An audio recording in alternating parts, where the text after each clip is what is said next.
Assalamualaikum warahmatullahi wabarakatuh. Bismillahirrahmanirrahim. Qala al-muallifu rahimahullahu ta'ala wa nafa'ana bi ulumihi fid dharaini amin ya Allah ya rabbal alamin. Al-ikhlasu wariya'u ari ieu eta sifat ikhlas wariya'u sareng sifat riya.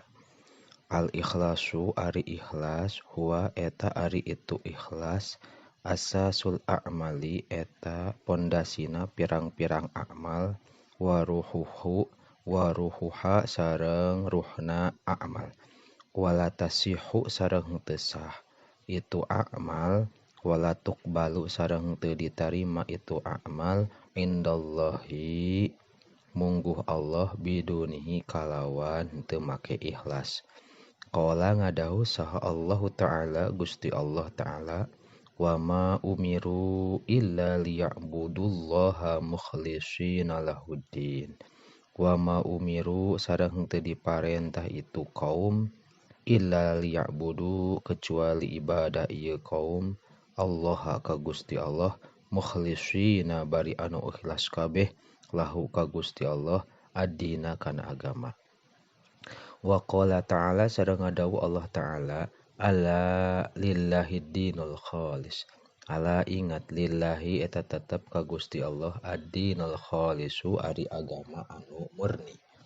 Wa qala ta'ala sareng ngadawu Allah ta'ala la yanalallaha luhumuha wala dima'uha walakiyanalhu taqwa minkum.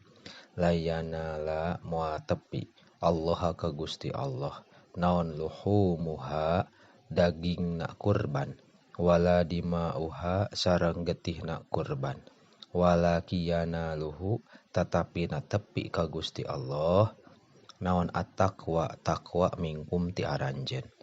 Wa maknal ikhlasi sareng ari makna ikhlas anta'mala eta yen midamel anjeun lillahi pikeun Allah wahdahu bari sahiji Allah liyardo supaya ridho Allah angka ti anjeun wa yuthibaka sareng ngaganjar Allah ka anjeun wa yakuna sareng bukti naon amaluka amal anjeun khalison eta anu murni ansyawa ibn niyati tina pirang-pirang campuran niat al ukhra anu sejen katola bisyuhratin saperti neangan kamasyhuran au malin atawa harta au jahin atawa kapangkatan. Wallahu a'lamu bissawab.